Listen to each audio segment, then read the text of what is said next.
Good afternoon, and thank you all for joining us today. I want to welcome you to our Economic Opportunity of Utility Scale Solar in North Carolina webinar.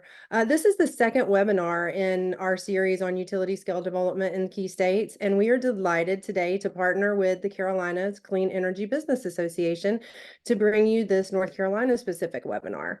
I want to thank Carmody, who's the director and one of our panelists today, for their willingness to co-host.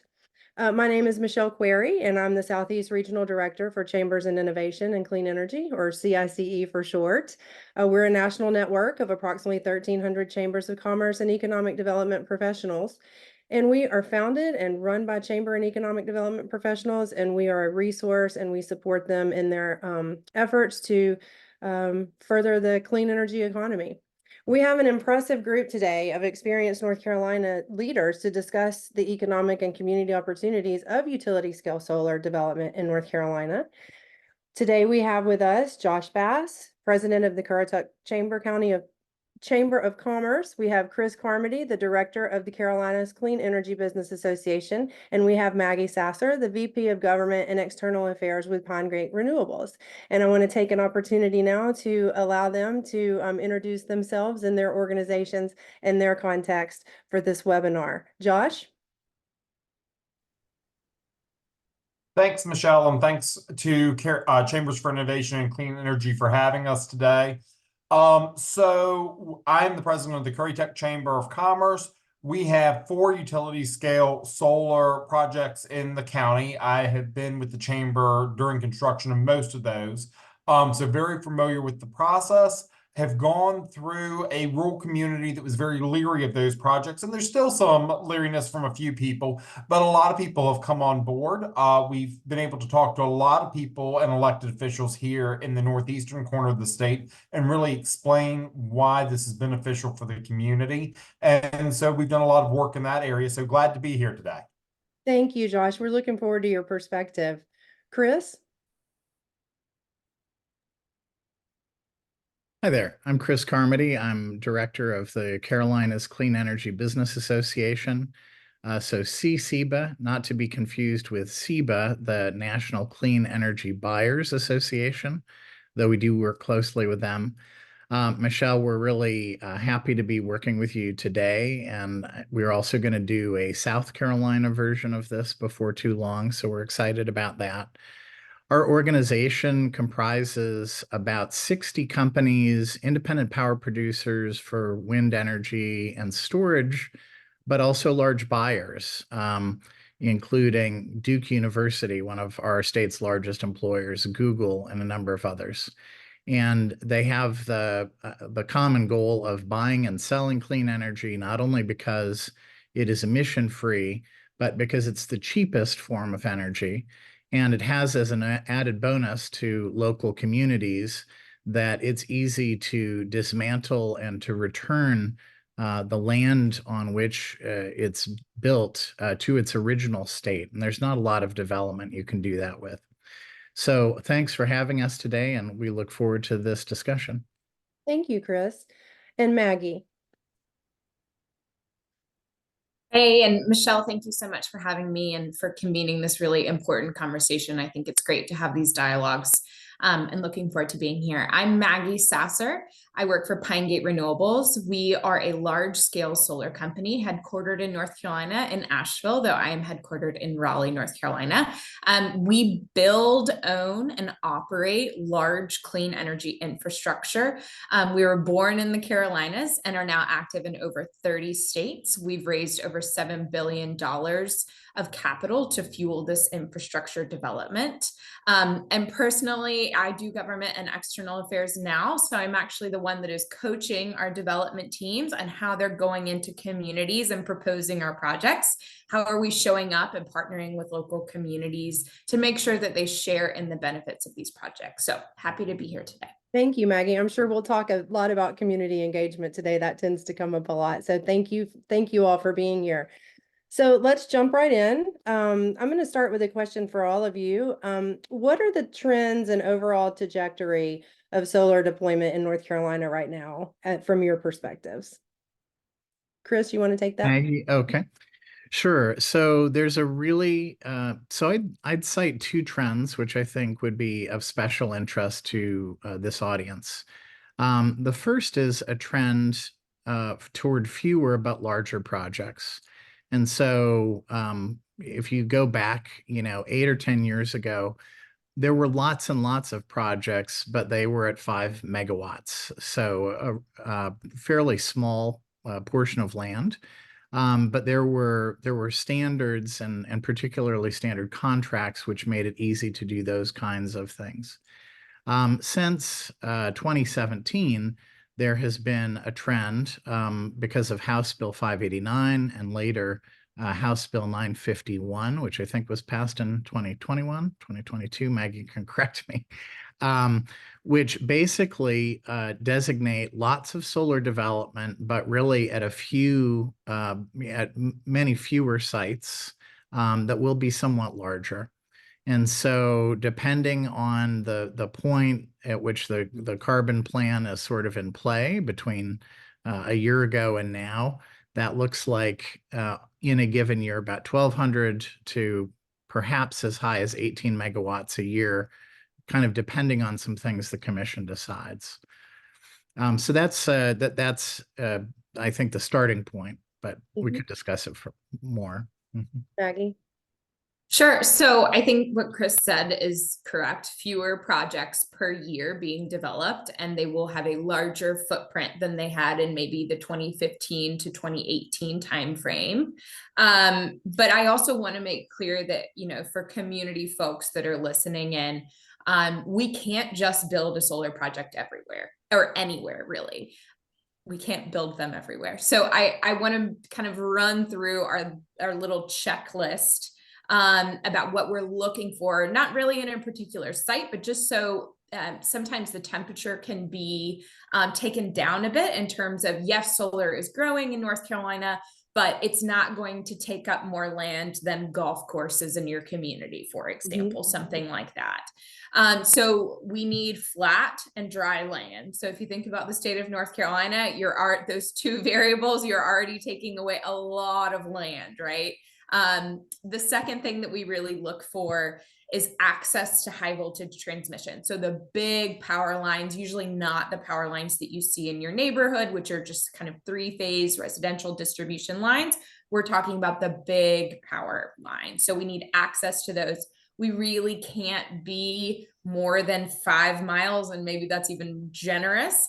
We can't be more than 5 miles away from one of those power lines. So if you think about those kind of 3 variables, flat, dry land with access to power lines, and things like, we have to stay away from sensitive cultural resources, and we don't build on state land. So you're already kind of whittling down the universe of potential sites that we can build on. So I always kind of throw that out there when we're talking about the trajectory of solar in a state, to say, we're not going to be building on every street corner or every parcel of maybe agricultural land in a given community, just because A, the grid can't accommodate that, and B, we can't site all of our projects where we want to. So those are kind of the factors that go into it.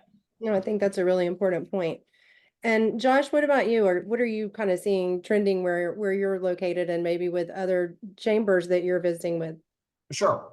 So, Maggie and Chris can certainly speak more towards the trends in the state than I can, but what I would say is what you really are seeing in local communities, as I think you see people getting more comfortable with solar as enough communities have developed it. So I think what you're seeing from the chamber perspective and kind of local government perspective is there's resources out there now where county commissioners can talk to other counties and say, well, how did you handle this issue? What did you guys look at? How did you help cite it? And then chambers and the business community can interact with one another too. So I think now that it's a more established industry, you're just seeing trust and faith in the industry grow. That's a great point, and a great segue, Maggie, for you to talk to us a little bit about kind of your portfolio and why you chose North Carolina. I know you talked a little bit about that, but yeah, why North Carolina, and a little bit about how your projects are impacting the state. Sure. So I think Chris hit the nail on the head earlier when he talked about the regulatory structure that existed in that 2010 to 2018 kind of time frame as really the launching point for companies like Pinegate and Pinegate individually as well. We had a really favorable regulatory structure. Not that we have an unfavorable one now, but it really has changed quite a bit as we've seen more and more solar development. But I think what's important when you think about a company like Pinegate and where we're choosing to invest, if it's a given state or a given region, we really look for areas that have a lot of power demand. We want to locate our projects as close to where that energy is going to be used as possible. That could be a factory, that could be a large school, that could be lots of different things. It could be a data center. So we're looking for areas that have increased or projected large power demand. So if there's a manufacturer coming into town, I know there's a bunch that have been announced in North Carolina, South Carolina, Georgia area. That is something that we're looking for when we're thinking about where are we going to invest our dollars. And North Carolina has been a really great place. Our population is growing. Lots of people in the city are moving to cities in North Carolina. We need more power. So we see North Carolina generally and South Carolina as places where we're going to be here for the long haul. Also, like I mentioned, Pinegate is a long-term owner operator of these projects. Solar companies can have different business models throughout kind of the value chain of clean energy development. My company does everything soup to nuts long-term, which I think is really great, thinking about how we're headquartered in the state. We hire locally as much as possible. We participate in workforce development trainings as much as possible. So thinking about North Carolina and Pinegate as kind of long-term partners is really the way that we think about investing in different areas of the state. We're going to be there for the long term. That is fantastic. And that kind of leads me to a question for Josh that I was thinking. Maggie talks about hiring local and really investing in local communities. What is your personal experience with that since you have the developments there? So I will say we have had solar companies that have done this really well and some that have some process improvements that they could work on with that. I would say the companies that have come into the community well have engaged with the chamber, local elected officials, nonprofits early on in the process. And they've talked to us. They have handed out, usually there's been, historically, I would say through the ones that have done it really well, there's been a major point person that's the same person throughout the project so that we can contact that person if there's problems. We had an issue maybe 2 years ago with a commercial scale solar that was in development, and there was a lot of dirt on the road. People's cars were getting muddy, clean. What the company did is anybody that called them up, they would just give them a gift card for a local car wash. And so it was an easy solution, made people happy. But it's also because that solar company had engaged with us at the chamber and the local government early. So when we started seeing social media things flaring up, we were able to call one individual and say, look, you're starting to get a little bit of heat for this. I know it's not really your problem. It's construction trucks coming in. But they said, nope, we want to be good partners. And they addressed it and really turned some negative feedback in the community around to a positive. So I think that early engagement, support for the chamber, throughout, even once the plant goes operational, and then support for the local nonprofits and working with local elected officials really is key. Great, thank you for that. Chris, how can North Carolina's investment in utility scale solar, how is that economically beneficial for the state and more importantly for our rural areas? Sure. Two good questions. So in terms of economic benefit, I mean, if you think about most manufacturing industries and a lot of other industries like IT, energy is the single biggest variable expense they have. So if energy is expensive, they have a bad year. And if it's too expensive here, they go elsewhere.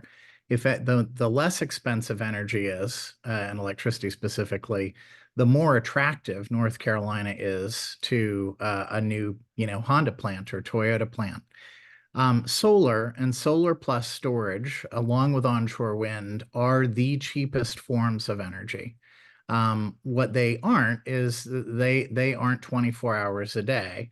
although storage can add lifespan, to the number of hours that solar or wind can provide energy.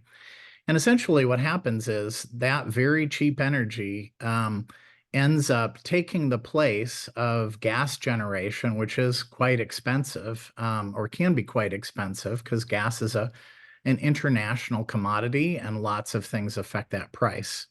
So I think economically, the key thing that solar does is to keep prices low, or to at least apply downward pressure on them. Also, it certainly creates jobs, and we can talk about some links at the end to sort of the job census. And the other thing that's really great, I think, and it applies to your rural question too, is that solar is a very low cost but high yield activity for rural communities. What do I mean by low cost? Well, when you develop a solar facility, unlike a lot of other developments, you don't have to put in sewer. You don't have to hire additional firemen or personnel or police, or build a new high school. And, with a lot of other developments, which are really have a much, much larger footprint, all of those things come along with a new housing development. Some come along with a new strip mall, et cetera. So solar, which is taking frequently unutilized land or underutilized land, is generating sometimes 1,000 times the tax property tax base for that parcel that was being generated before it was developed, but without bringing those new costs on. I think the final thing I'd say is these uses are temporary. So unlike that strip mall or, all those other things, all of which have their benefits too, if a farmer, a property owner, or community, 20 or 40 years down the road doesn't want to use the site for that purpose anymore, it's very easy to turn that land back into its original pristine condition. That's a great point. Also, it's not permanent, right? Right.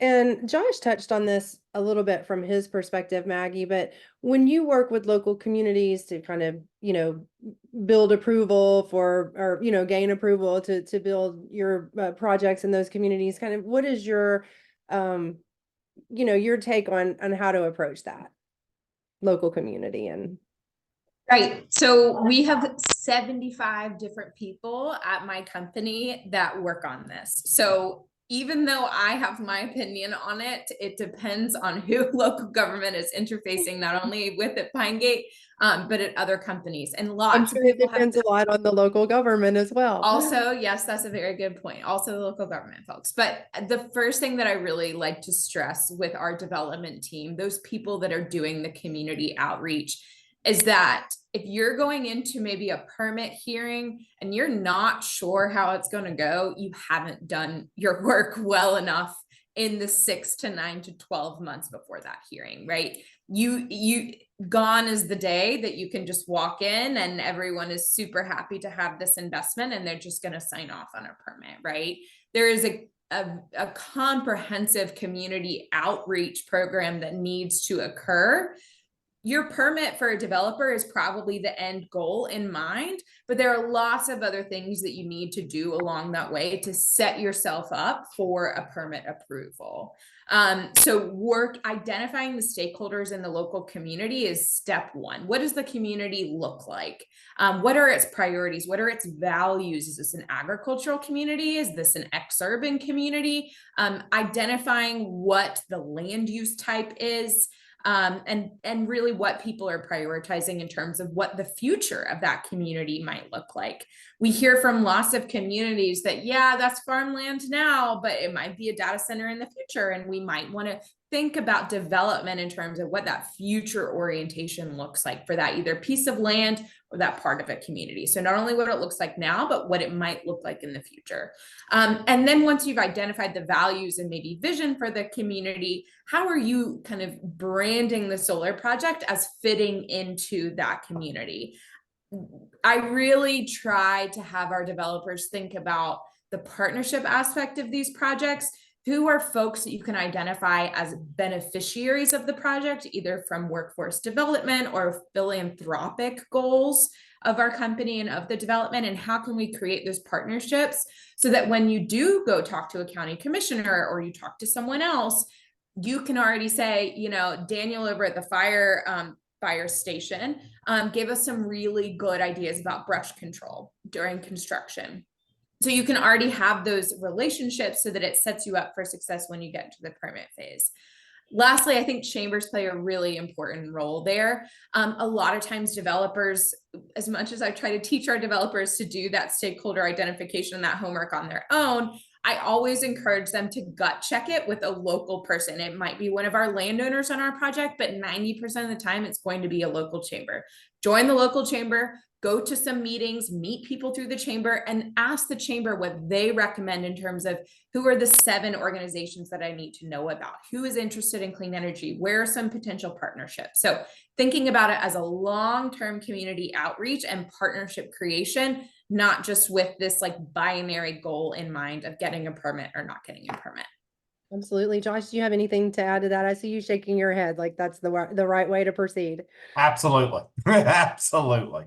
So, I mean, chambers, we sit at the intersection of where local government and local businesses meet one another. So, and the community as well. So, we absolutely are you want to talk to your local chamber. And I would say, I know most of the chamber leadership across the state, they're all going to have a great pulse on their local community. They're all going to have a great pulse on the local elected officials. And, you know, having a good relationship with your chamber is just going to make a potentially difficult process much easier. Absolutely. Well, Chris, let's switch gears a little bit and talk about policy. I know you can do that. Happy to discuss, yes. Let's talk a little bit about challenges and opportunities that we face in North Carolina from a policy standpoint. Yeah. So I think, you know, what I would say, if I had to come up with one word around policy, I would say certainty. Mhm. I think communities as well as businesses, whether they're buyers or suppliers, need certainty. And so I think in some respects, House Bill 951 at a macro level has created a level of certainty. There is an expectation about how much of this resource will be developed and how much all kinds of other resources will be developed. I mean, just to be clear, I think that sometimes people imagine that, you know, advocates want 100% solar power, and that will never happen. I think solar won't even be the majority of power. It's one critical and cheap energy source in all of the above approach. I think communities, you know, they want certainty about how they're going to be treated, what the aesthetics of a project are going to be, and whether or not they're going to have any financial risk. And I will say that in North Carolina, we have fleshed out over now, I guess 8 years, but especially the past 6 years, a decommissioning law, which is consistent, which, you know, provides a state baseline, but which on any community can rely, so that, you know, it's a non-risky thing for the community at the end of the day. I think for developers, you know, one thing we didn't talk about are existing facilities. So there are lots of existing facilities that have been around for a little while whose contracts will be up soon. And, you know, ratepayers paid for those projects to be connected to the grid. So we, I think in the development community, we would like to see certainty that not only will the utility continue to buy from those sites, but that we could explore perhaps refitting them or even slight expansion. Solar increases in efficiency almost year over year, kind of like Moore's Law. So I think those existing sites are going to be a big source of discussion over the next year. And then finally, if I were a buyer, and so you've got many large buyers who would like to build on site because they not only have clean energy standards, but they want, you know, inexpensive energy.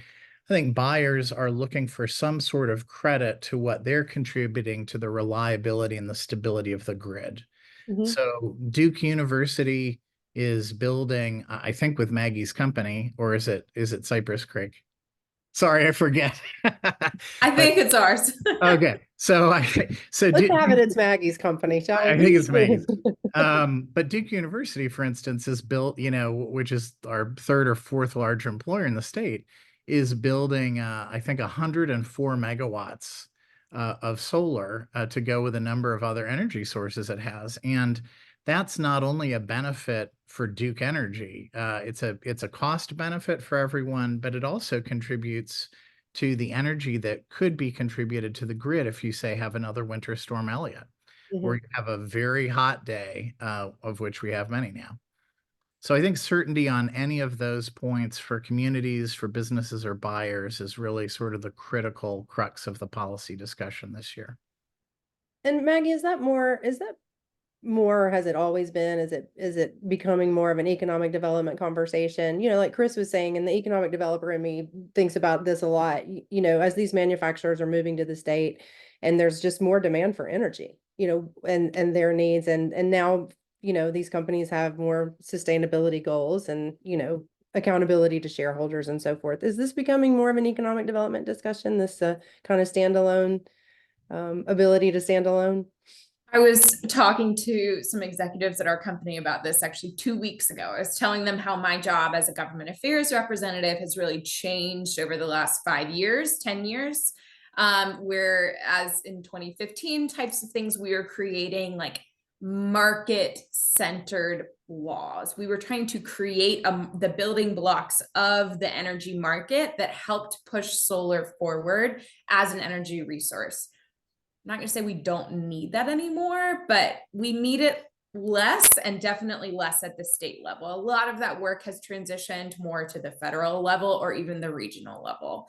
So when we think about laws and legislation, I kind of think about, I'm like, there are a lot of other things that maybe need to be dealt with in terms of energy that really don't have too much to do with solar. So if I'm not going to say we're left alone, but if we're allowed to participate in the marketplace like any other sort of real estate developer or energy resource, we're going to be successful because we've been able to really navigate that customer relationship in a way that meets their needs and is adding more clean energy to the grid.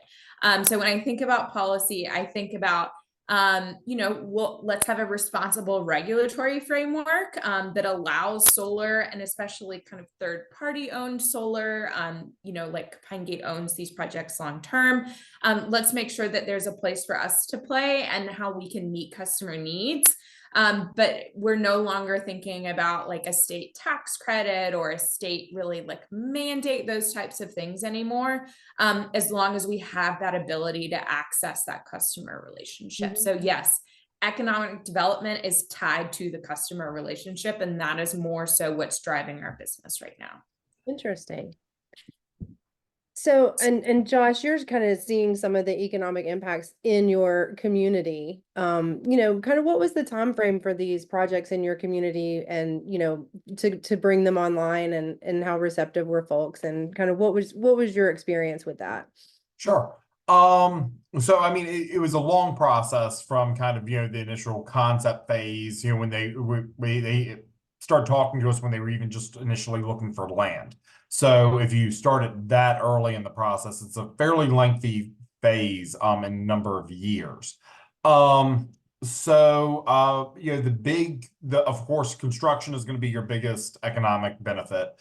When there's lots of people working on a project, several hundred people, the restaurants near the facility all are going to see a boom, stores, gas stations, all that kind of stuff. So depending on scale of the project, and again, Maggie and Chris can probably speak to this, but we're talking, several 100-acre facilities. You're talking, less than a year of construction typically, but probably 8 months to 12 months.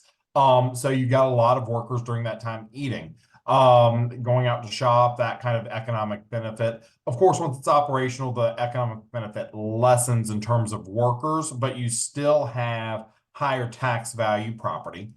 So the locality is still getting that. You still have a good corporate partner for many of these companies that stays in the community, is engaged in the nonprofit sector of the community. And then if it's a lease facility, you oftentimes have a landowner, a local landowner too, who is reaping some economic benefit from this. When farm income has been very unstable the last decade or several decades, really.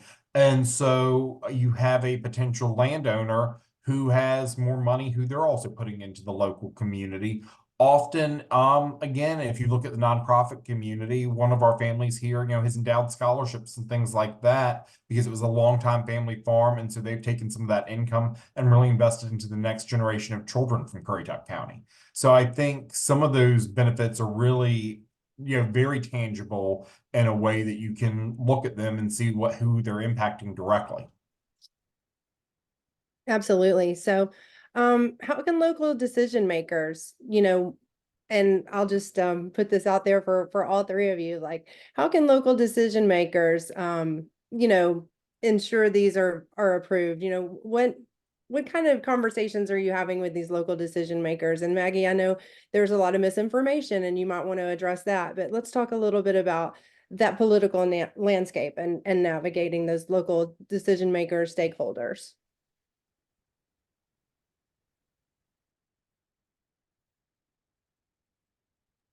Chris, Happy to kick us off if I could get off of mute. I'm I sorry. think Chris was on mute. Go ahead, Maggie.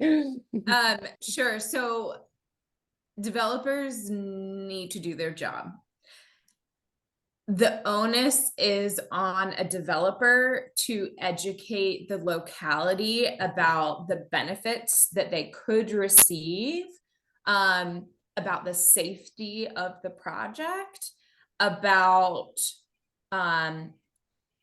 the development process, so the construction timeline, where are we hiring the construction workers from, those types of things. So I think when you think about it from a local decision maker perspective, if you're not getting that information up front, I would ask those questions. I really hope that you're getting it up front, but I would also make sure that if you're not getting it up front, that might be a bit of a red flag. Like I mentioned, there are lots of different solar business models, and some folks are less kind of long-term owners, and that's okay. They have a place in this business. But we want to make sure that just like I want to make sure my peers are responsible, I want to make sure that local governments are receiving those benefits and have a great experience working with solar companies. Mhm. So if you're not hearing it from the developer themselves, I would ask those questions. I think that if you're not getting it from an individual developer, there's always someone up the food chain that might be able to come in and answer some of those questions. But I really try to prioritize, just like Josh was mentioning, that one single point of contact from a developer is really important. But also, can we bring in somebody from our engineering team to talk about maybe the site layout and why certain panels are going in a certain area instead of a different area? Can we bring in an environmental manager to talk about the stormwater plan? Let's bring in some of these experts to, again, bridge this gap. Solar's not new anymore, but a lot of local government officials maybe haven't experienced the in-depth nature of the scale of some of these projects. Like we mentioned, we're having bigger and bigger projects. So having that relationship between the developer and between the local decision maker from an educational standpoint is really important. Absolutely. Chris, I know you had started to say something. Do you want to add something to that? Oh, sure. I mean, I think Maggie did a great job of covering it. I mean, I think I would agree with everything she said. And I'd also say, I mean, solar isn't new, but this is, but it is essentially like any other kind of real estate development. It's a business. And, in the same way that if someone comes to you with a shopping center or parking lot or housing development, I mean, those are the same kinds of decisions that local officials should be looking at.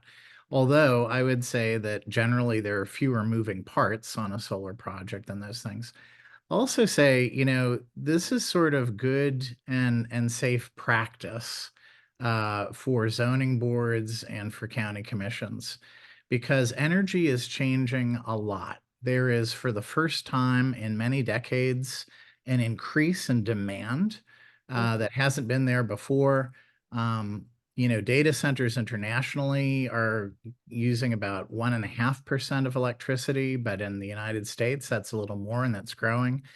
But also, I mean, we're having a manufacturing boom in the United States. I mean, and the growth and the need for electricity is substantial. And ultimately, that's not just going to be solar that counties are looking at. It's going to be a new, gas pipeline or hydrogen pipeline or a nuclear facility. And lots of new nuclear facilities are contemplated in the North Carolina carbon plan that are, very close to communities in a way that they didn't used to be. So I think that in a way we provide sort of an easy training ground, kind of a 101 on energy zoning for many more complex projects with different kinds of energies to come. Well, that's a great point. Josh, I'm sure there were lots of rumors that went around your county while these developments Yes. were going on. So how do you kind of combat that and make sure that the benefits of these developments are communicated properly? Sure. So our county was pretty skeptical at first, the population and the elected officials, to the point where I think we made some statewide news occasionally on it, which was always interesting to feel. And again, some of it went back to, we had some utility scale solar pretty early on in the process. And I would say that the county, and I think the county would admit this, and we've had some conversation about the first project we had, we probably didn't do a very good job, really on the solar side or the governmental side of it. There was some aesthetics and things that we missed just because it's something that people hadn't dealt with a lot. Not terrible, but some things we said were process improvements we could do better. By the second project, we had a much better handle on that. And now one issue that did pop up in the second project, back to Maggie's point of having a central point person, was during construction. There was some construction that was going on late at night, bothering some neighbors. People didn't know who to call. It created, havoc in the community, social media posts yet again. And that's where we kind of said, you learn each time you do this. If there's a centralized point person, then we can call and say, hey, your guys are out there working at 9:30 at night, we need to stop this. But if it's not a centralized thing on the developer side, it becomes difficult to do that. One of the things that we also really found in the process was we brought in NC State University, worked with Cooperative Extension. They have some great resources, because for a smaller rural community, a lot of times the developers and solar people are seen as very self-interested. They're coming from Asheville, Raleigh, somewhere out of the community, and there can be some distrust. But NC State University, because I'm going to butcher their name, but it used to be the Solar Center or some version of that. Somebody's going to correct me in a minute. But hugely trusted resource, especially in rural communities, is NC State. I mean, one of the leading agricultural universities in the world. They can talk about the benefits to agriculture, that this isn't going to impact farms. You're not going to get weird, some of the conspiracy theories, weird chemical runoff. They can really combat that in a way that really reassures the agricultural community. No, thank you for that. I think that's a great resource that maybe local communities don't always think about tapping into. So I really appreciate you bringing that up on this particular discussion. So Maggie, what are you working on now? What are you excited about for North Carolina and your company? What are you working on now? So I'll say I'm working on a press release for Texas currently after this webinar is over. But in North Carolina, I think Chris kind of mentioned the decommissioning law.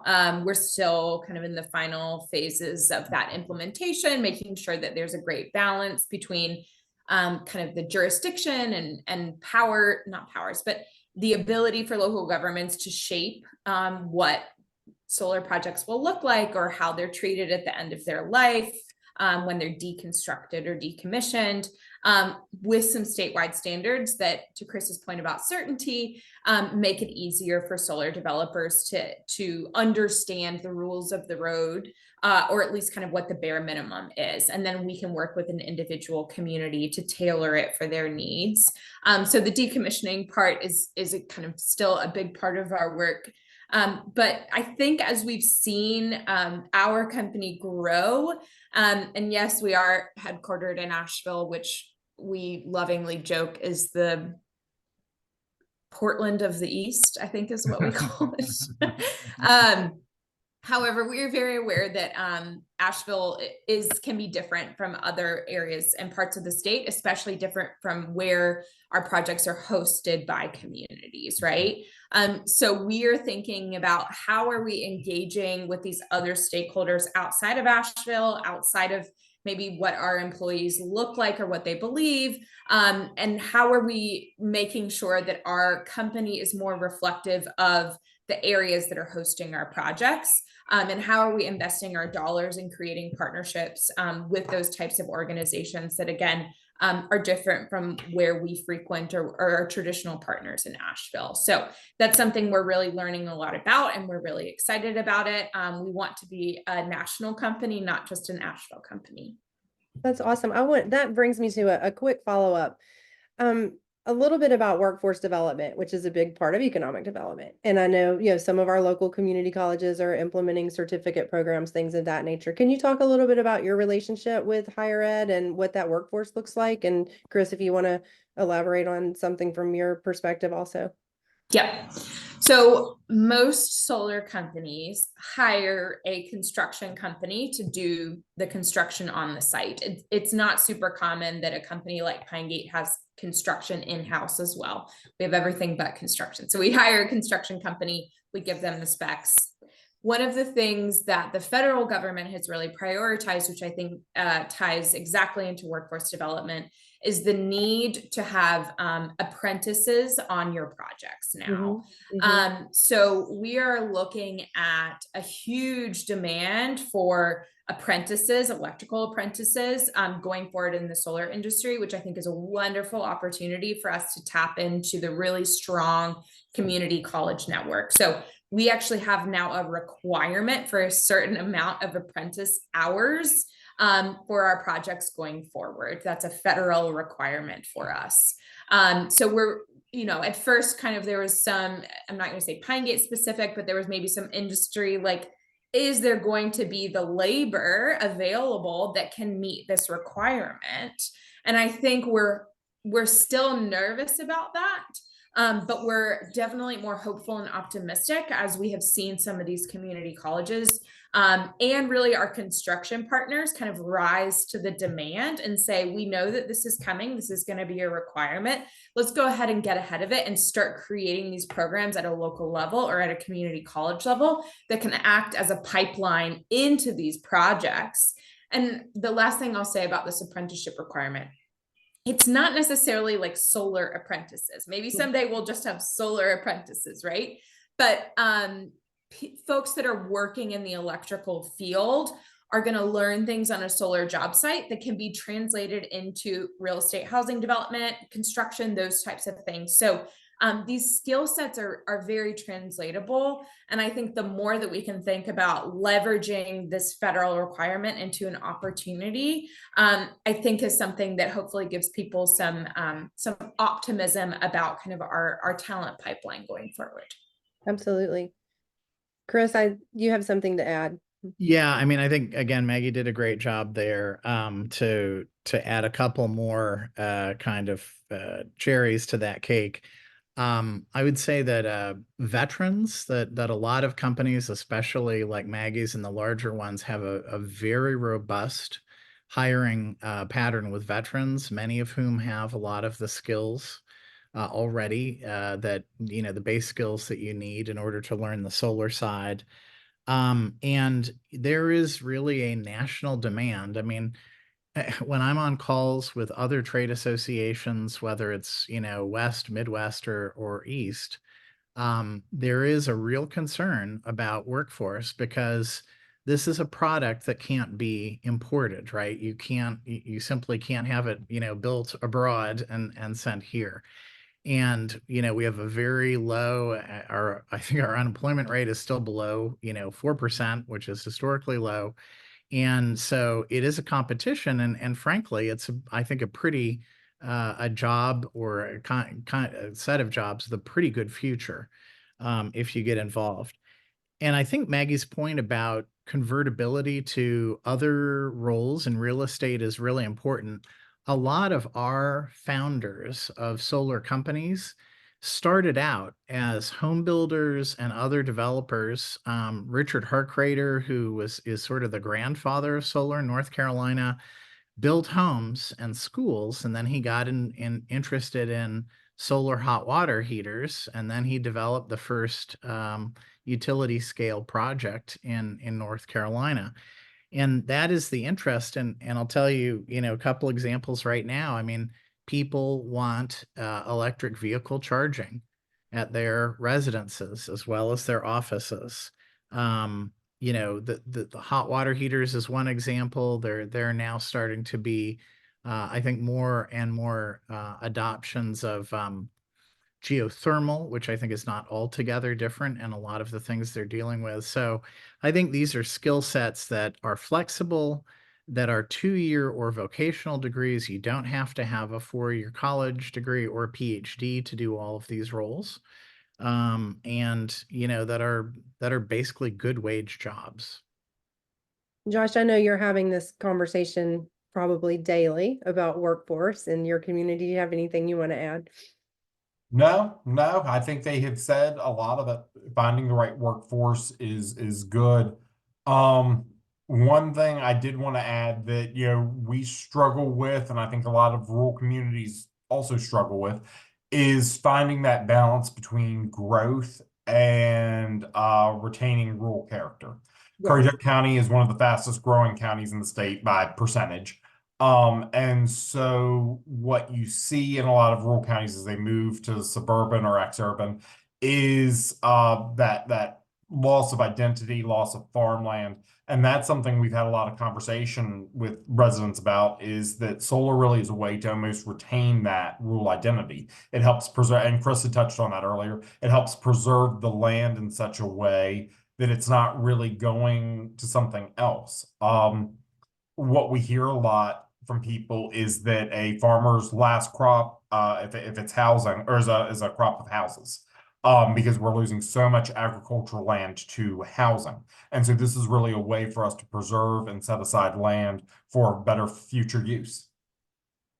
I think that's a great point. When I was going to ask you, what advice you would give to other chambers that are entertaining these types of projects, but it sounds like, and that plays right into that. Yep. So I think other chambers that are having this come up in their community, again, the chamber community in North Carolina is a very small community. We tend to all know one another. Call those of us that have worked on it, talk to us. We are also happy. Many of us would be happy to go and talk to your county commissioners and say, this is what happened in our community with solar. This was the benefit we saw.